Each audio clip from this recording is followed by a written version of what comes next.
Hi, Tina.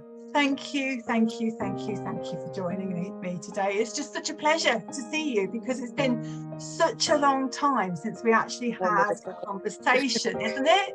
I feel really emotional about this because it was April 2019 when we actually worked together. I know. Can you remember what that was like?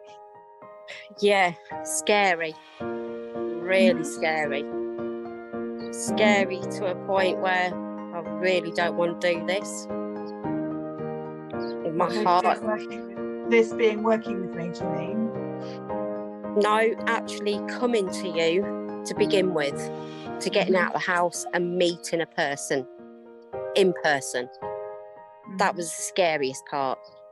Yeah, well, that was when I was doing face-to-face. I don't do that so much these days. But so what did you want my help to overcome? Fear in living my life again, in not having the fear of being amongst people, being myself, basically, living my life. Basically, it's helping, not having the anxiety as in the point where I was being hospitalised and all that. I just needed somebody to help me to get through what I was going through. It's been a scary time. It was so scary. And I mean to a scary point where, sorry. No, it's okay, I feel emotional as well. Thinking back then and now, oh my God. Basically, I wanted your help as in helping me deal with the outside world again. Being amongst people, feeling safe again. Helping me to go out, do the shopping with my kids. Doing the everyday to-day stuff. Opening the curtains in the morning. Yeah, answering the door. Answering the door. Oh, Tina, that's just amazing. I remember your husband sort of saying, can you deal with that kind of thing? Almost like she's your issue, deal with her. I don't know what else to do with her. You know, you're our last hope. And that felt really quite scary for me because I hadn't long been qualified, but I knew that the method that I got was powerful, but I still didn't believe in myself. So I said, yeah. I didn't believe in it. No. And I did, because I'd already got my daughter. She was already well from her autoimmune disease. So I did know that what I could do was potentially a good thing. It was spectacular. I didn't know that I could do it, but it was just like, well, you're already in pain. Surely I can help a little bit. That's really what I was. And I thought, well, you know. Yeah, but you didn't help me a little bit, Rachel. You helped me. You helped me gain back my life. Tina, it was a sensational control. You give me control back. Yeah, and it was a very interesting session. And you know, how many sessions did you have with me? One session, and I was like, oh my God. One session. Even when I tell people now, and they say, how many sessions did you have? One session, and they're like, oh my God. One? Really? Yeah. Yes, just one. And this is why you are part of my absolute root cause thingy. My mantra is that life is for living and not come back next week and talk about it. Because you don't need countless sessions. This is one. This was post-traumatic stress disorder at a phenomenal height, wasn't it? You've been hospitalized with it. You've been in so much, like you said, opening the curtains was a massive deal. And I remember your husband saying she just sits all day worrying about next door's dog and anything else that she can think of that she can worry about. Any phone call, if I got a phone call saying a family member had been in hospital, I'd sit there sobbing my heart out and sit there worrying, and to a point where I'd get out of breath. I'd struggle to breathe. You know, it felt like something was crushing on my chest. But now, oh my God, amazing. Okay, so what was life like? Well, you've said what it was like. What did you try before? That's one question I haven't asked you. What have you tried before we actually had a session together, or the only session we've ever had together? The doctors promised us all these meetings. Basically, I was going to have to go for all these meetings. I tried tablets, obviously not. There was a long lines of antidepressants, but they did not go to plan, because I went on the antidepressants and they upped my dose after 3 weeks, and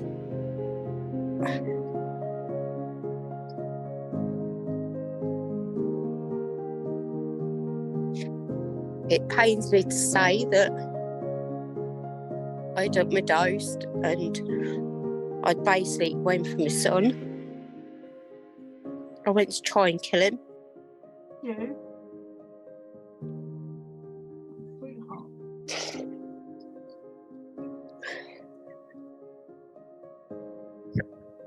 Because I'd upped my dose.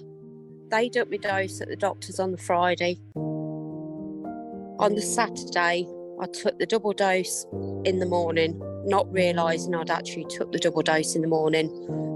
On the Saturday afternoon, I then took the next lot of dose, thinking I've only took 1 dose in the morning. I need to double dose because they upped my dose yesterday. So I did that. That didn't agree with me. Not at all. That turned really, really badly. And then looking back at the tablets, I didn't actually realise that I double dosed, because I was thinking, well, they've told me I've got to up my dose, not realising that I'd up my dose on the morning, and then I'd also done it in the evening, thinking that I've not upped my dose in the morning. Yeah, that's an easy mistake to make, really, isn't it? Especially when you're not thinking straight. You've got all the, you just opening the curtain. Your head is all jumbled. There's so much going on inside your head, and you're thinking of everything, and it's all jumbled up. You can't think of anything else. No. Nothing seems to make sense. No, I understand that. So, can you imagine how much money or time or hours do you think you've spent trying to sort the issue out of post-traumatic stress before we worked together? Hours? How many hours and years?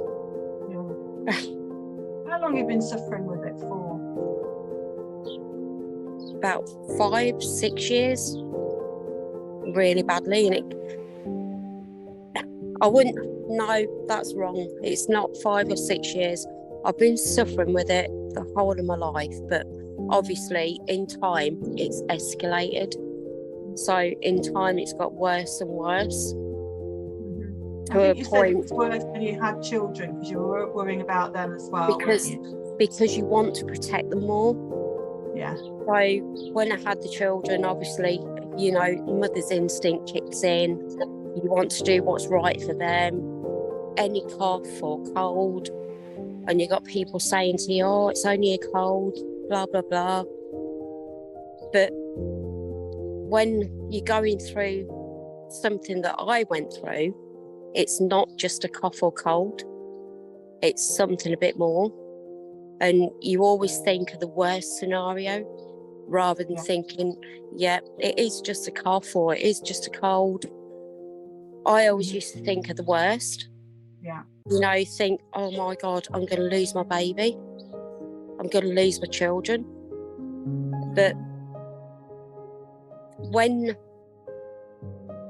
it's so hard. It's so hard to explain it, of what I went through.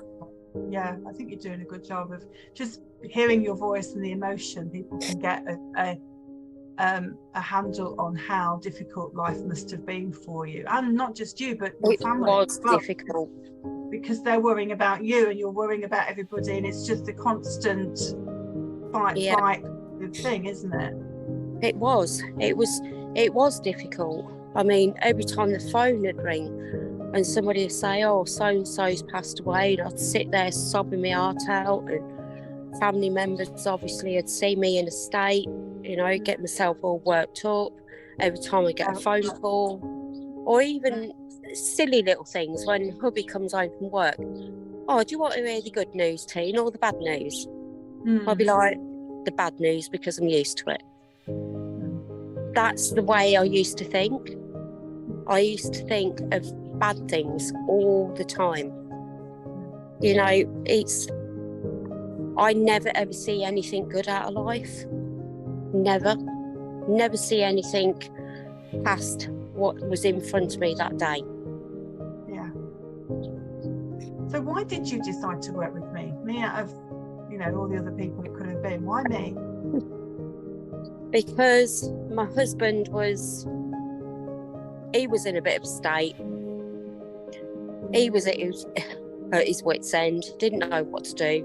He knew the kids were suffering, and seeing the state I was in, seeing that, you know, I couldn't go out, do the things a normal mum would do, you know, go shopping with the kids, you know, Christmas shopping or stuff that the kids needed for school. I couldn't even do that.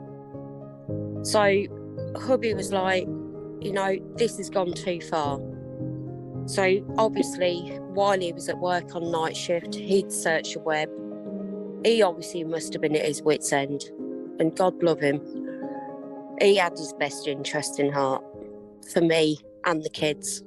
Yeah. Not for him. It was for me and for our children. And he said to me, one day he come home and he said, Teen, he said, I found this lady on the internet. He said, will you give her a try? I said, what do you mean? He went, a hypnosis lady. And I went, no, Craig. I said, you're not spending that sort of money out on me, because I didn't feel worthy of it. And I turned around and I said to her, I said, look, I said, let's wait for all the appointments and everything the doctors have said to us and the hospital. And he kept going on and on and on. In the end, I give up. But I was so determined. I've always had it in my head that hypnosis would never work. I always thought it was a load of rubbish. And I'm sorry, Rachel, but that is the way I felt back then. I don't need to apologise, because I never, ever believed in it. No, I didn't. And that is the beautiful thing. So thank you for bringing that up, because I didn't either. It was counselling that I was going to training, and it was hypnosis that you had to do as a first year. And I was just like, I'm just going to sleepwalk through it. I'm not interested. But then, because I got that, oh, actually there might be something in this, and then I helped my daughter before I helped you. It's like this stuff works, right? So it was that, and because it worked with my daughter, and I was like, okay, what else can I do? I hired the room where we went to in Essential Wellbeing, and I remember that very well. And it was just in a good way. Yeah, it was amazing. So we had one session together. What was life like? Well, shall we talk about what the session was like? Because did you consciously know what your root cause to PTSD was? No, never. Okay. I never ever would have thought that it had gone back to my childhood. Not in a million years. Because I kept thinking, what is so wrong? Why is everybody throwing all this bad stuff at me? Why? Am I such a bad person? But I would never ever, in a million years, I would never have dreamed that it had gone back to when I was that age. 6. Not in a million years. No. Such a young age. You wouldn't think that at the age of 6, you would actually be growing up with that, and it would put me where I was. And I say was, compared to where I am now. Yeah. But you hadn't forgotten what that was, though, had you? No, definitely not. I haven't forgotten it. I can talk about it more. Right. Openly, without thinking people's judging me, or without getting angry at myself, or I can talk about it openly, because at the end of the day, it was not my fault. Absolutely. And that's how I feel about my trauma that I've gone through. It feels like I can talk about it easily, because it feels like it happened to somebody else almost, because the emotion's gone out of it now. And it's a beautiful thing. So do you want to share what happened or not? It's entirely up to you. It doesn't matter either way, but I will share what happened.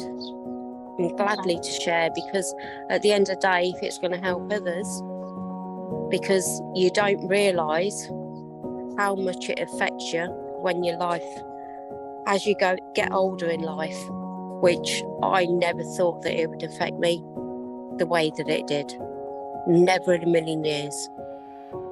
So basically, I was at a beach with my mum and dad. My dad used to do fishing a lot, sea fishing at Felixstowe, and I asked mum and dad if I could have an ice cream, and mum said, ask your dad. So I went, Dad, can I have an ice cream, please? So he gave me the money. He went, go to the ice cream, straight to the ice cream and back, which was just literally up the bank, and my mum and dad could see the ice cream van.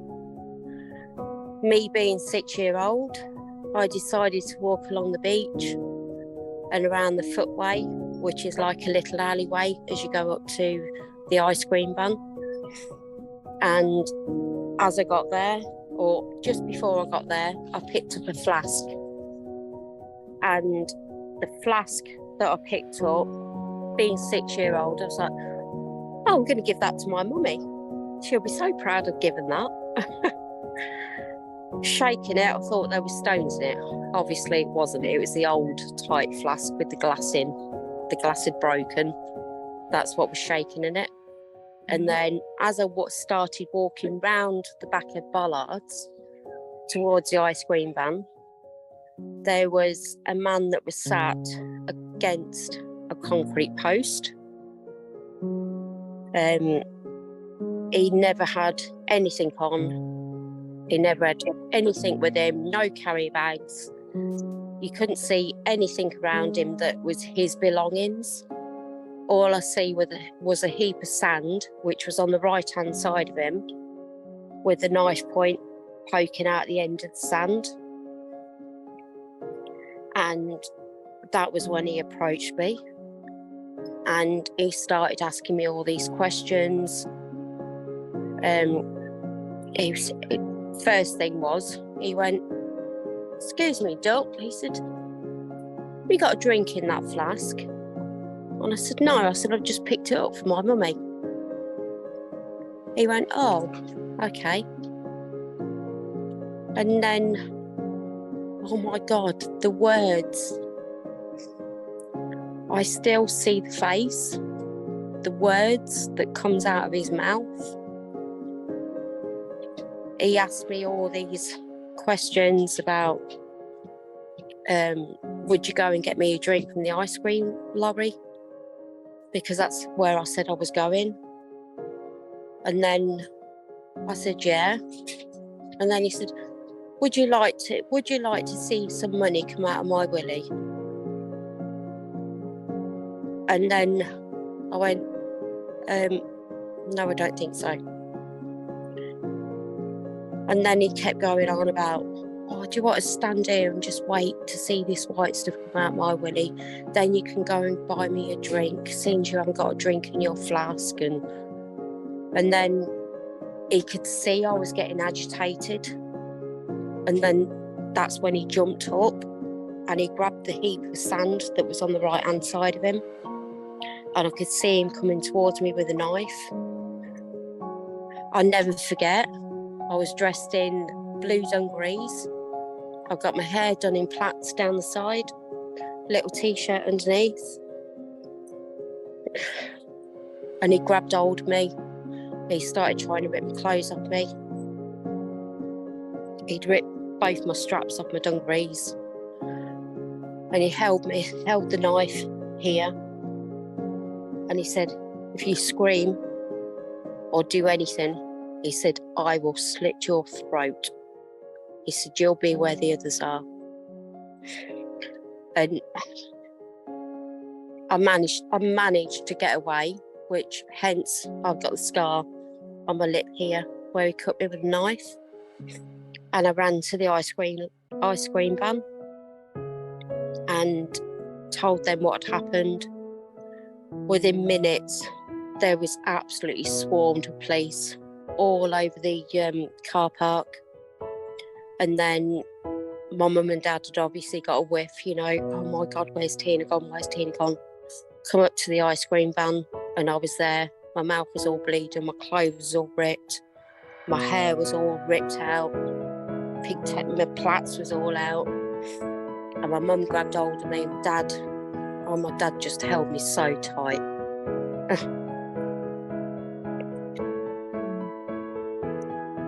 an incredible story. And he held me so tight, he didn't want to let me go. And I was so worried that he was going to find him and ended up doing something really bad, and I was going to lose my dad as well. But we went walking along the beach, and my dad see this bloke, and I looked and I went, oh my God, that's him. And with that, my dad pushed my mum and me away, and he went like that with the fishing rod. I went, Dad, no, stop, that's not him. And we spent all day, me and my mum, in the police car, searching all around the campsites of Felixstowe, around by the docks. Couldn't find him. But then there was, the police officer said they'd witnessed a bloke running across the car park with a carrier bag and no shoes and socks on. All he'd got on was shorts. But they didn't stop him because I didn't see that he'd got any bags or anything with him. So I'm guessing in a way, in the back of my mind, maybe that was the cause, because they didn't catch him.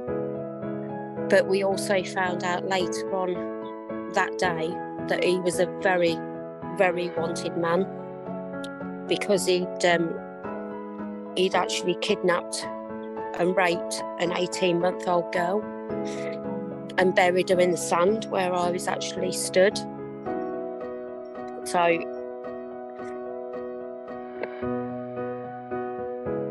I'm guessing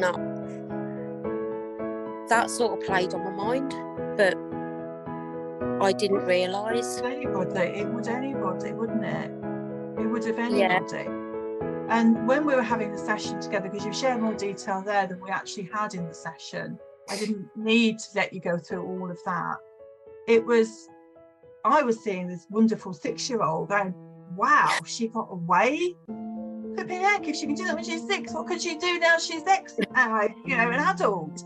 And it was about empowering you. I was absolutely honoured to be in your company. That's how I felt. It was like, holy moly, this 6-year-old, she's a pretty little thing, isn't she? Right? She got away, and she got help. And we're not talking this just a couple of years ago. There was no such mobile phones, was there? Oh, no, nothing.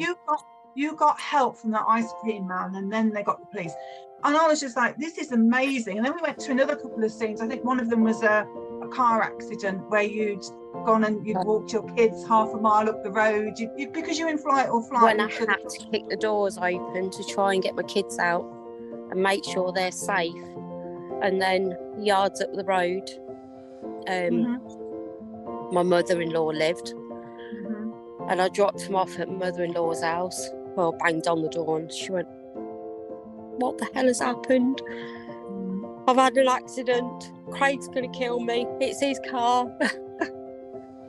And I went, just watch your kids. I said, I need to go back. I need to make sure the other people are safe.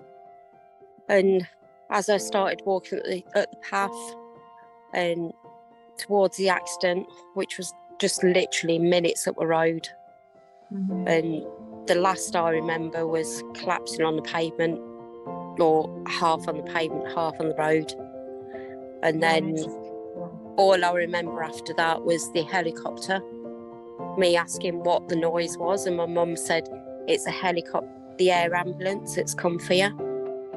And that was when I refused to go into the air ambulance. All I remember was waking up strapped to this seat thing with a big board on my back, and my neck's all strapped up. I'm strapped up to all these different machines, and that was the most scariest thing of all, which I thought. But obviously, people go through it, but it still does play on your mind. Mm-hmm. But again, I was thinking, this woman is amazing. She's not only walked the kids up the road, sorted them out, she's come back, she's tried to sort the driver out who hit her and the vehicle, and then she's cracked off the road with her own injuries. And it's like, this is some superwoman I've got in front of me here. And I got through it. Yes, you did. And that was the point I was seeing you. I was seeing you, like I talk about now, as this sparkling diamond, right? That's who you are. I didn't feel it. You back didn't then. see that. I know, but this is how I never see it. No, but you do now, don't you? Because it's working with the subconscious. It's about. But look, you were 6 and you got away, and you said, I think, the most empowering thing was, well, you can tell me, but I thought the most empowering thing was where you had to actually see yourself now, if that happened now, how you got away and how you would have. When do you feel you took your power back from feeling like the victim? After seeing you. But was there a particular part of the session? After being with you, and when you said to me, if you could speak to him now and say to him what you want to say to him, he doesn't have to be in this room, but imagine him, picture him the other side of the door. You say to him what you want to say to him. And that, I think that's when I felt the power come back. That's when I felt like, oh my God, I can do this. I'm not going to be scared anymore. There's nothing to be scared of. And that, oh my God, was amazing. That was when my life was like, let it out. Yes, well, we did, didn't we? And I do remember it. I tell you what I really remember was, well, I remember the fact that you were starting to sort of come back to life almost in front of me, because you started to see you as I was seeing you, like you're 6 and you got away and you all this sort of stuff. It's like, holy moly, what else can she achieve if she can do that when she's 6? But it was walking down the stairs going after our session. Do you remember? When I started walking down the stairs and I stopped, I see the mirror and I looked. Stopped. I ran into the back of you. I stopped. I remember. So do I. We were creating a little bit of noise. I turned round and I looked in that mirror and I was like, and I started tearing up. And if you remember rightly, I put my arms around you. Yeah, it was emotional. And it was emotional. Because you it was dead, emotional, but in a good way. Yes, it was. You stopped dead, and I ran in the back of you because you stopped so suddenly. I was expecting you to go to the door, but you stopped in front of the mirror, and you said, "Look at that," and I'm like, "What's that? I don't see anything." And you said, "Well, it's my scar from that attack," and I said, "Oh, but I never look in the mirror." You said, and I said, "Oh, I never have. Okay. I never did up until then." But then you said, "But I'm loving this. It's my warrior wound." And I was like, "Yes, it is. I'm a warrior." Yes, you are. I'm a warrior because I got through it. Yes, that you did. Was, oh my God. Exactly. And you said to me, right, more or less, I'll see you. But do you know what I'm going to do now? And I was like, very flippantly said, I'm going shopping. Yes, you did. But okay, right? Okay. And you almost shocked me again and went, "You don't understand." I mean, I'm 5'10". I don't. How tall are you? About 5'3". Shorter than you, Rachel. Yeah. But you shook me. Like, you don't understand. I haven't been shopping for like 5 years. Oh, God, it seemed like forever. I think you said 5 years on my own and 2 years with your husband, something like that. Yeah, you it said was. we did all our shopping online last couple of years. This was way before COVID, wasn't it? Did all my shopping online for Christmas because I couldn't face the shops, and I couldn't face people. And I am going to go shopping right now and buy my son a birthday card. It's his birthday next week. I remember this like yesterday because it's ingrained in me, because it's like, this is such an incredible session. It felt amazing. It did to me as well, because to actually walk out of there and walk into a shop, or even to walk down the street and not even to go, you know, constantly.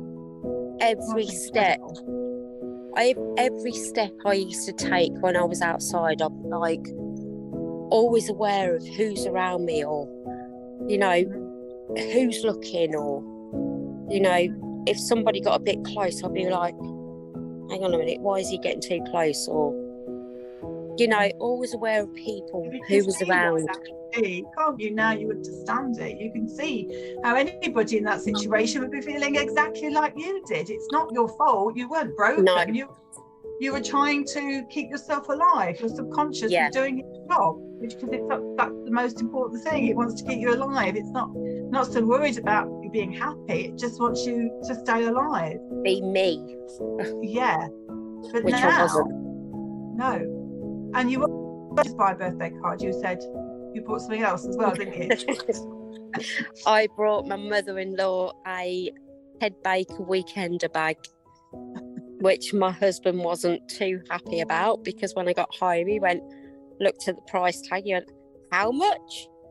And I looked at him, I went, Craig, I've got years of shopping to make up for. But that was my way of saying thank you to my mother-in-law for how much she's helped me out. Like, when I wasn't able to go out, she was coming down and helping me out with the kids. The stuff that I wasn't able to go out and do shopping for, you know, the school stuff that the kids needed. Mother-in-law was having to go for it. You know, she was going and buying it all for me. Which, you know, what best mother-in-law could you wish for? And it took me, okay, I used to look at her, you know, yeah, it's my mother-in-law, it's not my mum. But she has been a godsend throughout. Although, you know, she tried to push me. Tina, you don't need to be like this. Tina, you can get out there. You can do the shopping. You can do this. The kids need this. Kids need that. But she knew that I wasn't able to do it. So she used to go out and do it. And that was my way of saying thank you. You know, it helped me. Yeah. She was there for me. That's gorgeous, isn't it? That is just lovely. So the next question is, what's life like now? Oh my God. Absolutely amazing. Now I'm out there. I own my own business. I do garden work for surrounding villages, which I've been doing ever since I came to see you in 2019.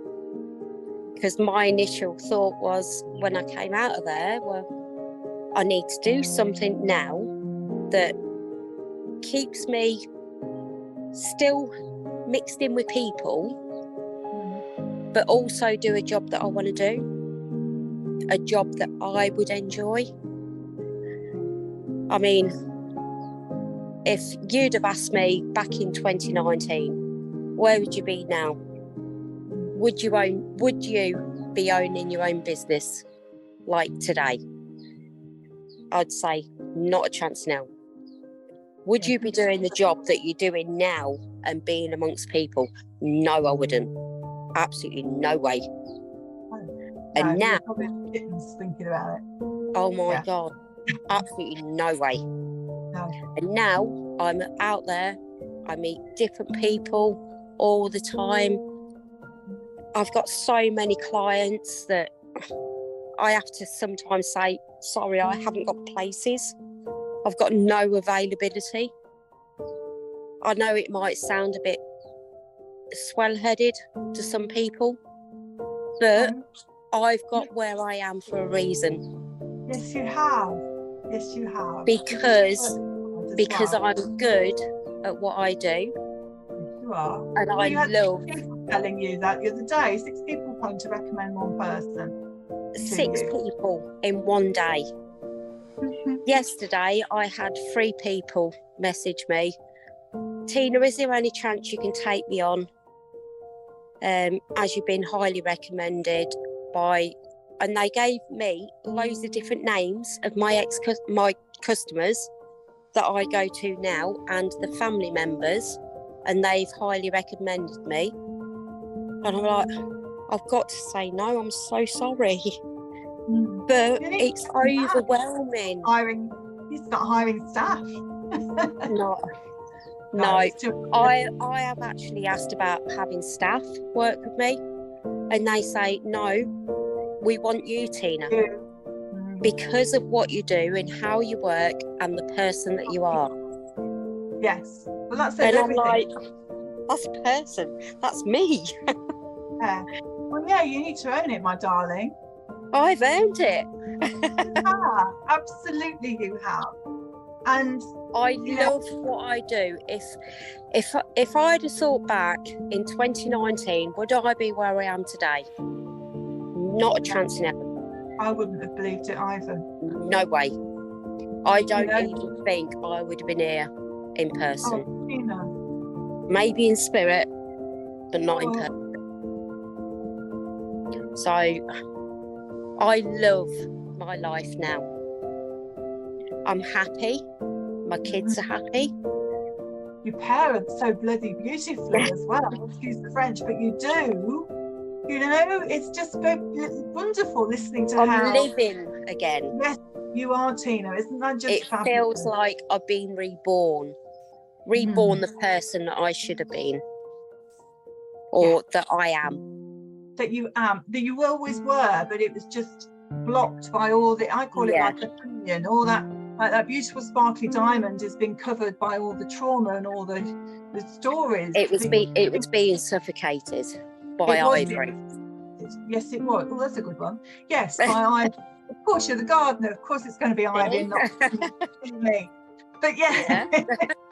You're right. And it's about peeling back the ivy that sucks the life out of you. I love that image.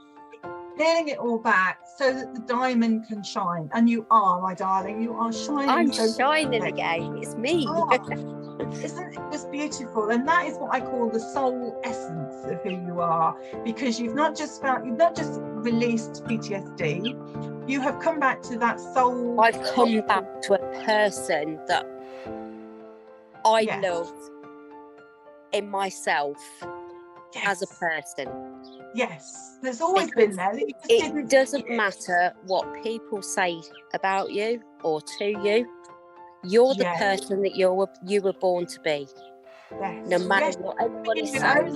You're not bothered about other people can share an opinion and you can go, okay, thank you for sharing. But it doesn't rock the world like it would have done, does it? No, it doesn't. Absolutely no way. Because my world at the minute is absolutely fantastic. That is wonderful. Well, I am. I am me and I am beautiful. And you're rocking it so well. Yes, you are.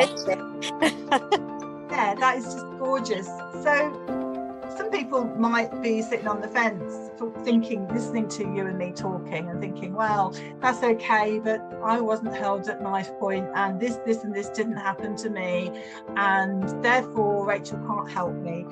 And they might be sitting on the fence. Maybe they've never invested in themselves. Maybe like you're like, I'm not worth that amount of money.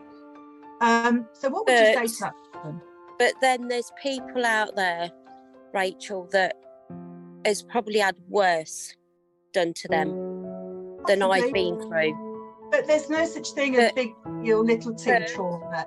Trauma is anything that makes you feel bad about yourself. So it doesn't have to be on a scale of 10. It doesn't matter. It doesn't matter. If something bad has happened to you, then obviously, yeah, you might look into certain things and think, oh, that won't work. You know, there's no help for me out there. Just like I did. I never thought that there was any help for me, to a point where I used to sit on the window ledge in the bedroom, and I thought to one point, no, my luck, if I chuck myself down there, I'm not going to make it, or I'll make it and I'll end up being paralysed from the waist down. That would be my luck, because there was no help out there for me, because I didn't believe in anything, because like with hypnosis, I never believed in it.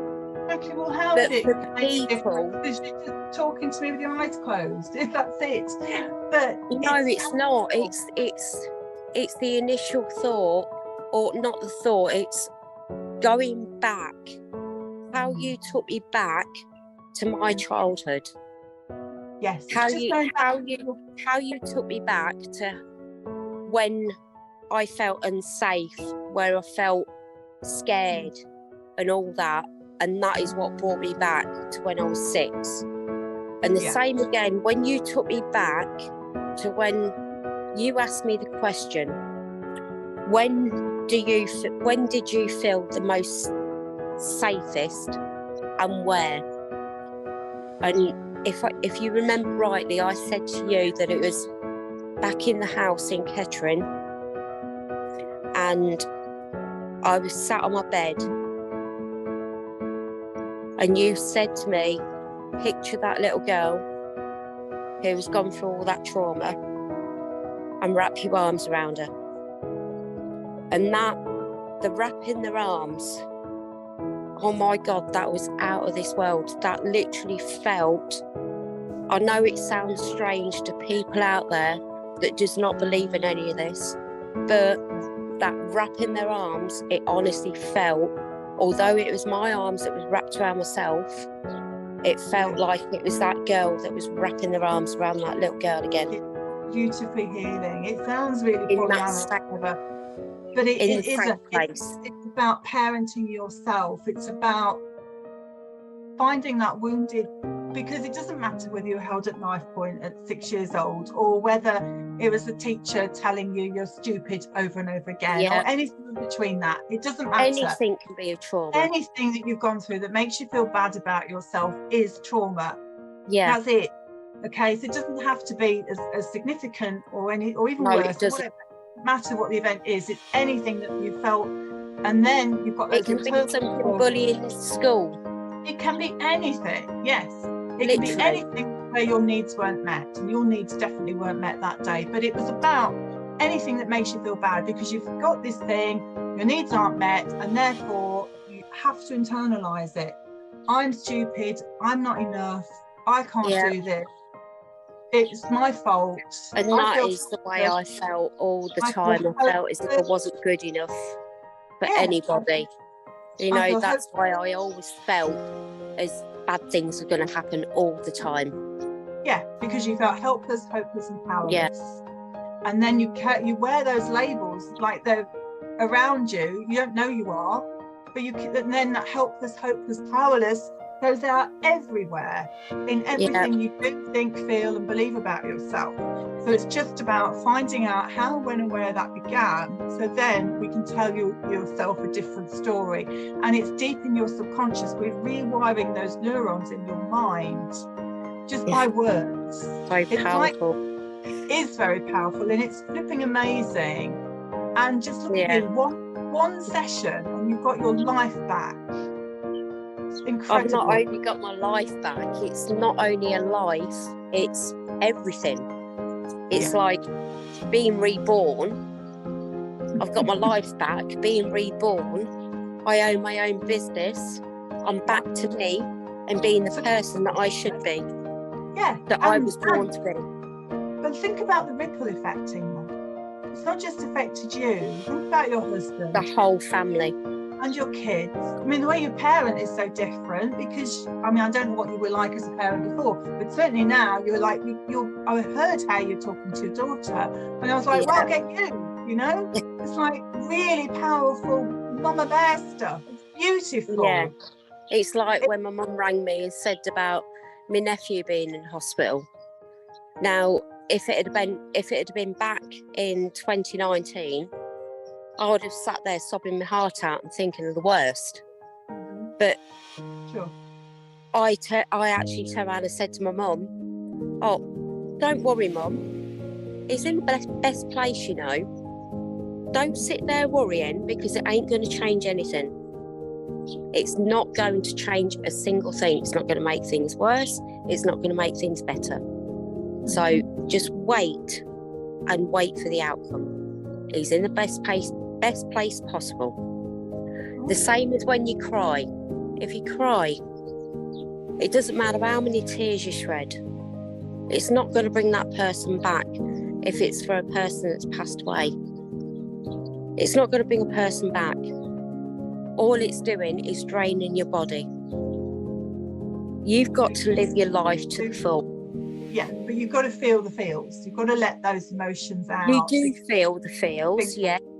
But I don't sit there and sob my heart out like I used to, or physically feel sick, or sit there every night worrying until I get the next phone call to say, oh, so-and-so's out of hospital, or, you know, everything's okay.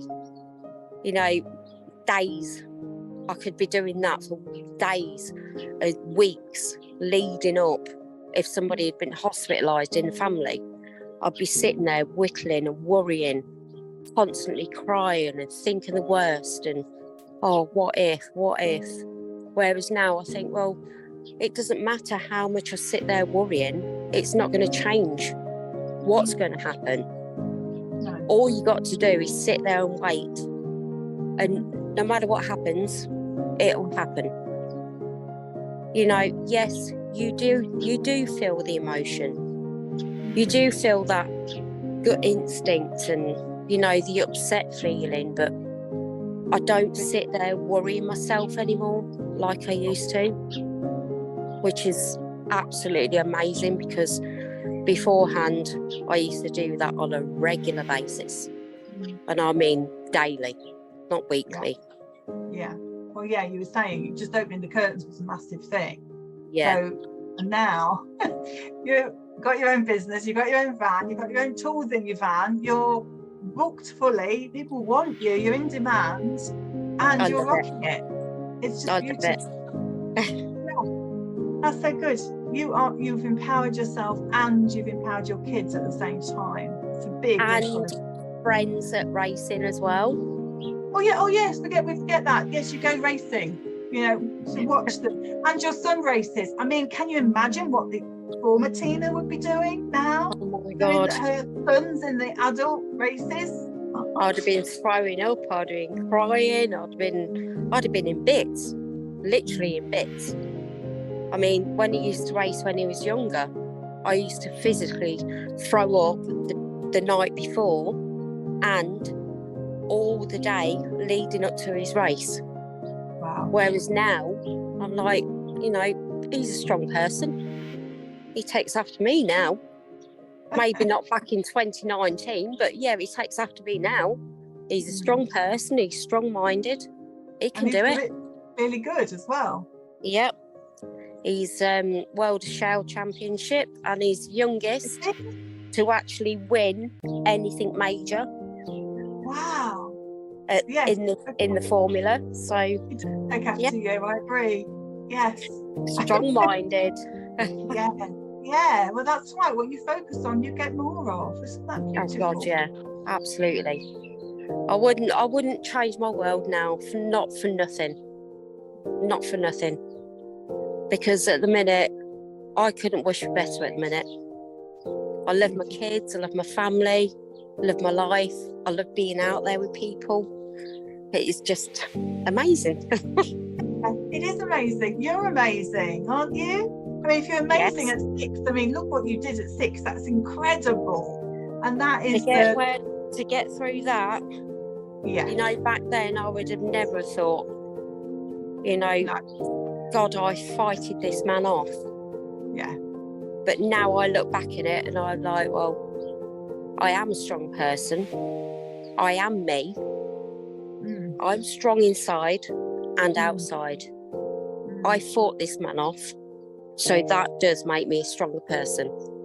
It does. It makes you incredible. It makes you a warrior. And beforehand, I could never ever talk about that person.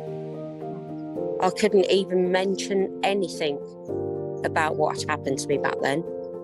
Whereas now, I can openly speak about it. And I think, well, it wasn't my fault. At the end of the day, I'm not the one that should be hiding away. No, exactly. It's and I that think that came out as well, didn't it? That came out like, you know, you're not. Yes. That was beautiful. You are beautiful, and you're amazing and incredible woman. I know. You are. And it's so great that you just agree with me. I think that's amazing. So, anything else you want to add, Tina, before we leave it there? All I want to say is, if there's people out there that does not believe in hypnosis like I did, and trust me, there is so many people out there that does not believe in it, but if you're suffering the way I was suffering, and I mean in a bad way, if it can get me where I am now, try it. You've got nothing to lose. Absolutely. So go ahead. And I mean, try it. But why wouldn't you? Mind, it's 95% of everything we do, think, feel and believe about ourselves consciously. 100% in my case, Rachel. It's got me where I am today. Yes.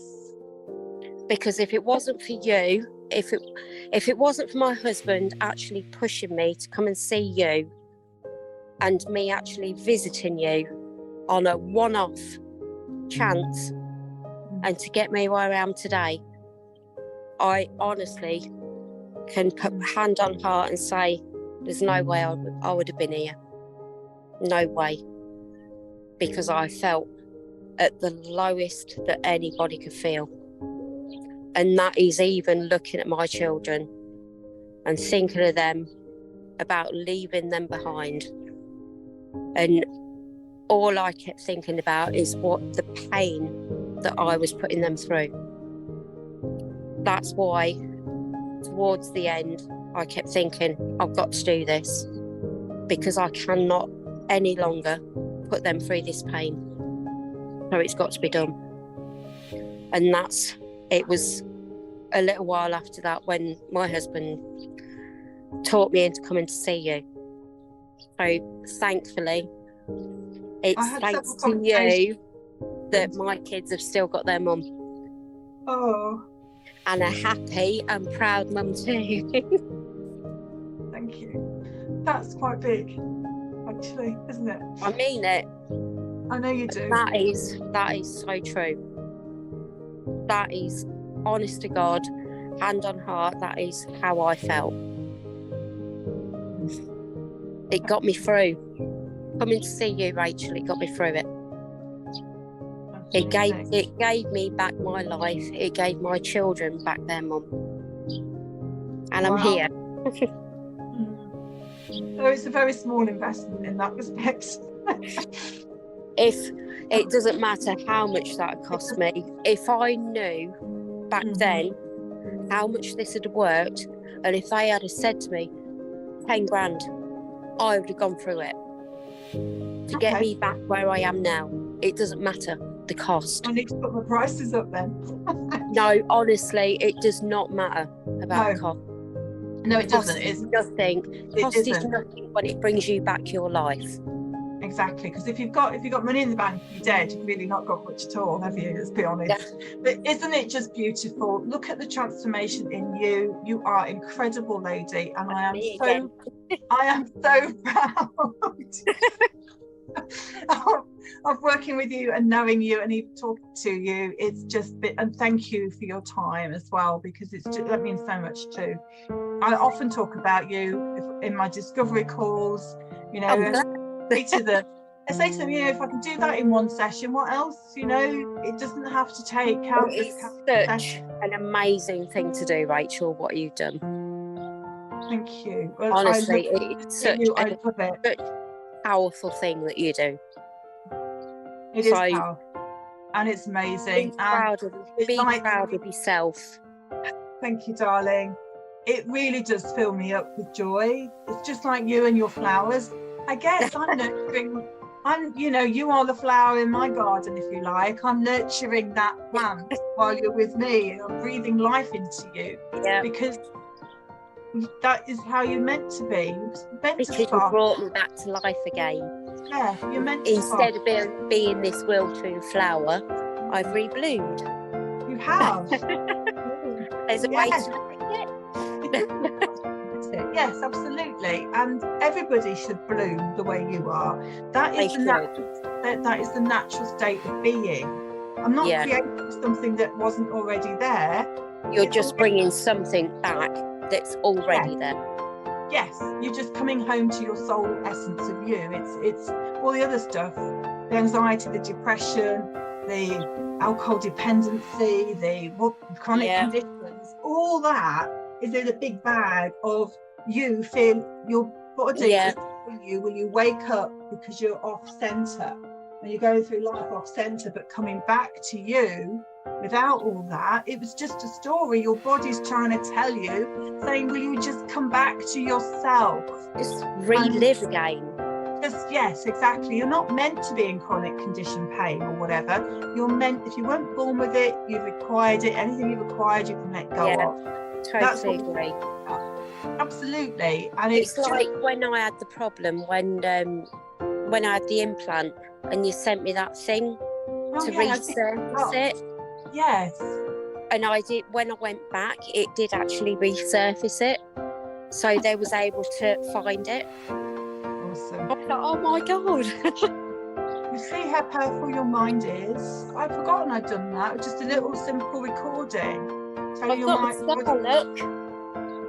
Oh yeah, just telling your body to reject it and push it out. I think that's what I said, wasn't it? Yeah. See how powerful and it resurfaced it, and I've got my new one in, which is here, look. Oh yeah, I can just see it. Awesome. See, it worked. You didn't even know that worked, did you? No, I didn't. Yeah. It's just, again, it's just my voice. And I was like, oh my God, it's there, look. And I was like, oh yeah.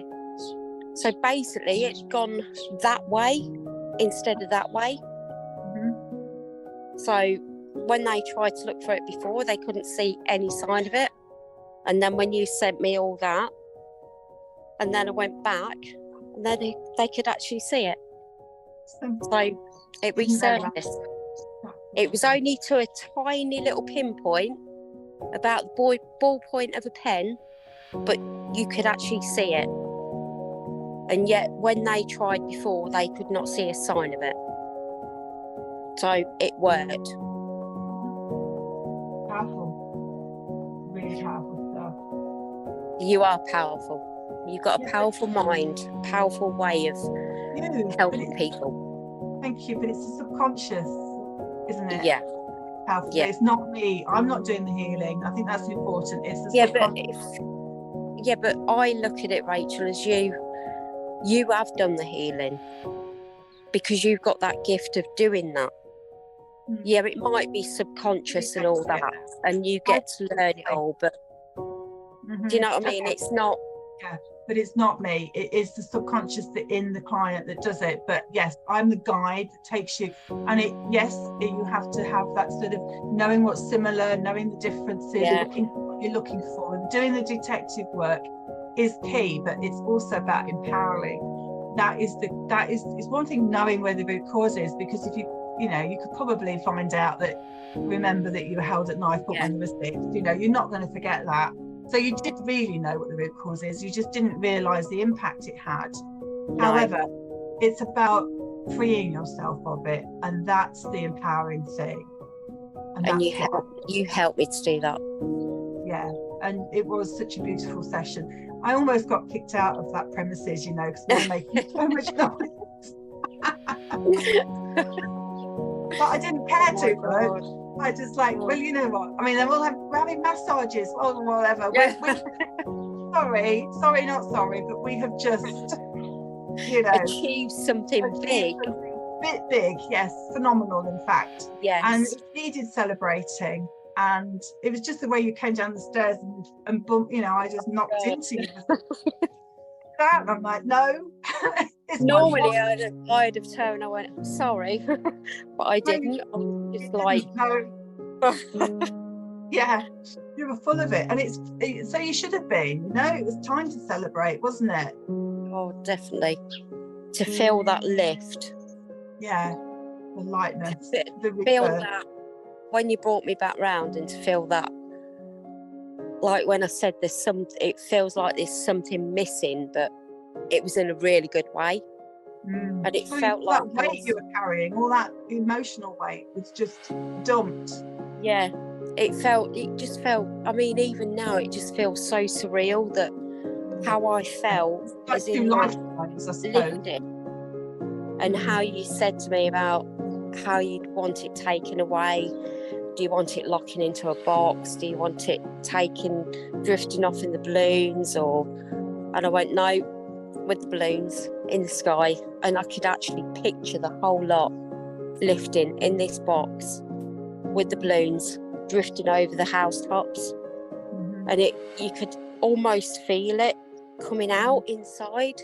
Yeah. And to some people, when you explain it, it doesn't. They look at you. No, Pollyanna, like you've gone woo-woo or a bit. Yeah, they don't actually think that this could actually work.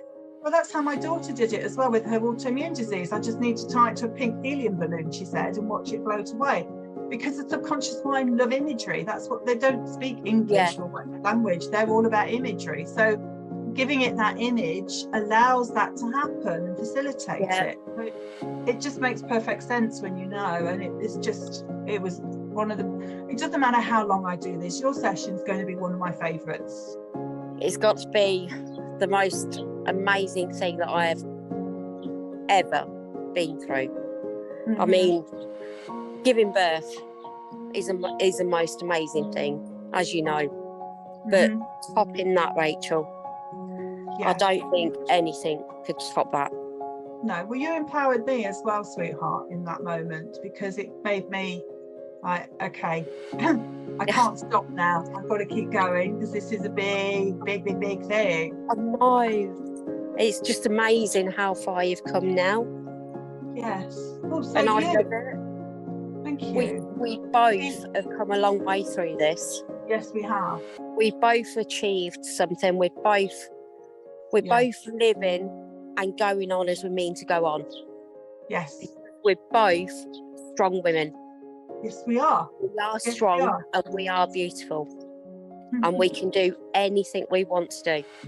Yes, that's in my recording to you as well. Yes, it is. Yep. And yes, we are. And we, all of us, though, this is how we are all supposed to be. We are.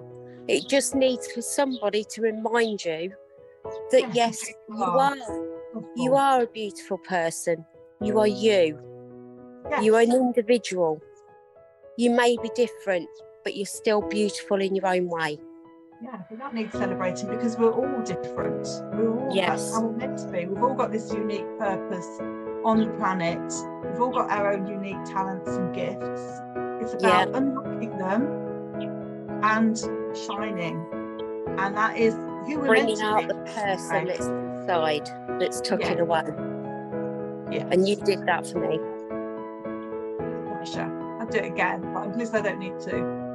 You'll never need to do it again because I'm reliving again. It's a beautiful thing. Thank you so much for being here, Tina. It's been an absolute honour to celebrate your success and your achievements. Because it's amazing, that's why. You are. It's 3 years, 4 years, that's all. For 4.5 years. 4.5 half. All right. But that's nothing. That's nothing, is it? But it means a lot to me. Yeah, but I mean, it's because that's fine. Yes. How you are now, that's what I mean. Yeah. It's like, that's why life is for living and not therapy. That is, you are my, you know, you are the reason, or one of the reasons why I really believe that, because it works, it's powerful, it's amazing. It definitely is that. Yeah, definitely. It is. And I've used it for me, you know, my toxic relationship pattern. Yeah. I was actually going through a divorce when I was working with you. I know. And look how far you've come since. Yeah, I know, but it was, I always put what's going on in my little world the other side, and it's like, I am focused on you. The client is the most important person in that relationship. It's about being fully focused, fully present, listening to your language, listening to the similarities, the differences, and all of that, so that you can feel empowered. And you did that.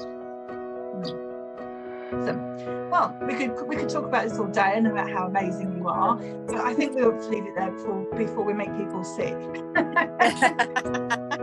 Oh, we don't want to do that. We don't want to do that, no. So it's absolutely amazing. People need to realise, you know, there is strength out there in themselves. Yes, just they are. Go for it and do it. Yeah, thank you. Yes, thank you. True. It is very true. It is true. Thank you, sweetheart. You are amazing, and I'll look forward to catching up with you at some point in the future. You will do. Okay.